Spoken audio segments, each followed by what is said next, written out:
Good morning बच्चों। आज फिर से नवरात्रि की दूसरी पूजा है और माँ ब्रह्मचारिणी की पूजा है।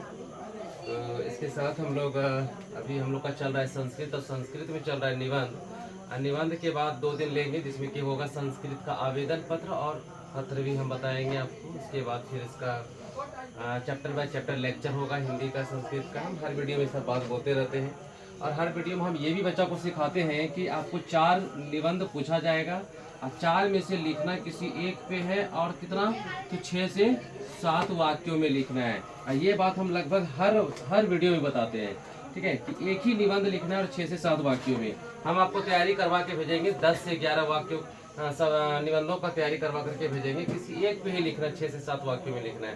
तो चलिए, आज का जो निबंध है ना, आज का हमारा निबंध है वर्षा ऋतु पे। आज का निबंध किसमें है हमारा? वर्षा ऋतु पे, ठीक है। तो वर्षा ऋतु मतलब हो गया वर्षा ऋतु, ठीक है, बारिश वाला ऋतु जिसमें कि वर्षा होती है, ठीक है। तो सबसे पहला वाक्य हम देखते हैं आज सबसे पहला वाक्य हो जाएगा कि भारतवर्षे षड ऋतवः भवन्ति, ठीक है। भारतवर्ष मतलब भारतवर्ष में, यानी कि भारत में षड ऋतु यानी कि 6 ऋतु। षड मतलब 6, ऋतु मतलब ऋतु, भवंती मतलब होते हैं, यानी कि भारतवर्ष में 6 ऋतु होते हैं, ठीक है। भारतवर्ष में 6 ऋतु होते हैं। तेसु अन्यतमा वर्ष ऋतु, ठीक है, यानी कि यह जो है ना वर्षा ऋतु अंतिम ऋतु माना जाता है। वर्षा ऋतु क्या माना जाता है? अंतिम ऋतु माना जाता है। मैं 2 बार संस्कृत और 2 बार हिंदी बोलूंगा। मैं 2 बार संस्कृत और 2 बार हिंदी बोलूंगा, ध्यान से देखना, ठीक है। भारतवर्षे षड ऋतवः भवन्ति, ठीक है। भारतवर्षे षड ऋतवः भवन्ति, यानी कि भारतवर्ष में 6 ऋतु होते हैं। भारतवर्ष में 6 ऋतु होते हैं। तेसु अन्यतमः वर्ष ऋतु, ठीक है। तेसु अन्यतमः वर्ष ऋतु, यानी कि ये जो है ना, ये अंतिम ऋतु माने जाते हैं। ये अंतिम ऋतु है, वर्षा ऋतु अंतिम ऋतु माने जाते हैं, कहलाते हैं। उसके बाद है अस्मिन् काले, ठीक है, क्या है इसके बाद?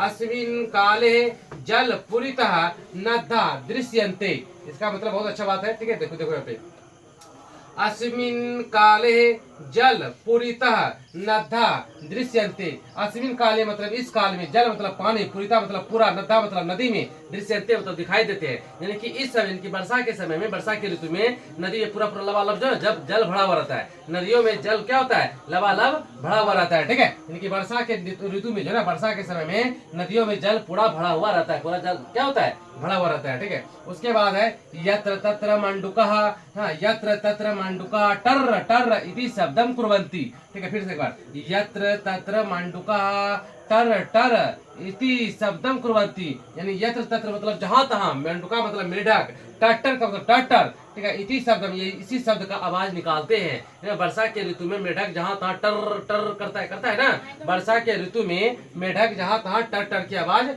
निकालते हैं। हरितानि त्रिनानि दृश्यन्ते सर्वत्र, ठीक है। हरितानि, हरितानि मतलब हरा भरा, त्रिनानि मतलब होता है पेड़, त्रिनानि मतलब होता है पेड़ पौधे, ठीक है। हाँ, हरितानि त्रिनानि दृश्यन्ते सर्वत्र, यानी कि सभी जगह पेड़ पौधा हरा भरा दिखाई देते हैं। वर्षा ऋतु में सभी जगह पेड़ पौधे हरे भरे दिखाई देते हैं या पड़ते हैं। उसके बाद है सदा मेघाच्छादितम आकाशम दृश्यन्ते। एक बार फिर से, सदा मेघाच्छादितम आकाशम दृश्यन्ते, यानी कि वर्षा के ऋतु में आकाश में ना हमेशा बादल छाए हुए रहते हैं, ठीक है। वर्षा ऋतु में हमेशा आकाश में क्या छाए हुए रहते हैं? तो बादल छाए हुए रहते हैं। वही यहाँ पे है सदा मेघा, यानी कि सदा मतलब हमेशा, मेघा मतलब मेघ, आच्छादितम यानी छाए रहते हैं, आकाश मतलब आकाश में, दृश्यन्ते यानी कि दिखाई देते हैं। आकाश यानी वर्षा के ऋतु में आकाश में हमेशा मेघ छाया हुआ दिखाई पड़ते हैं, ठीक है।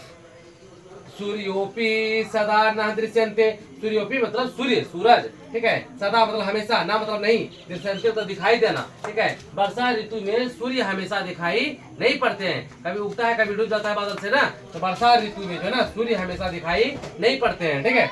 उसके बाद अति वेगेन दृष्टि भवति, ठीक है। अति वेगेन, ठीक है, देखो ध्यान से देखो क्या यहाँ पे, अति वेगेन दृष्टि भवति। अति वेगेन मतलब बहुत तेज हवा, ठीक है। अति वेगेन मतलब बहुत तेजी से, हाँ, दृष्टि भवती दिखाई देते हैं, ठीक है। भवती मतलब होते हैं ना। इस मौसम में, वर्षा के ऋतु में हवाएं बहुत तेज तेज बहती है, हवाएं बहुत तेज तेज बहती है। अति वेगेन यानी कि बहुत तेजी से, ठीक है ना। दृष्टि भवती है, ठीक है, बहुत तेजी से हवाएं बहती है, ऐसा दिखाई पड़ता है, ठीक है। वर्षा के ऋतु में हवाएं भी बहुत तेजी से बहती है, ऐसा दिखाई पड़ता है, ठीक है।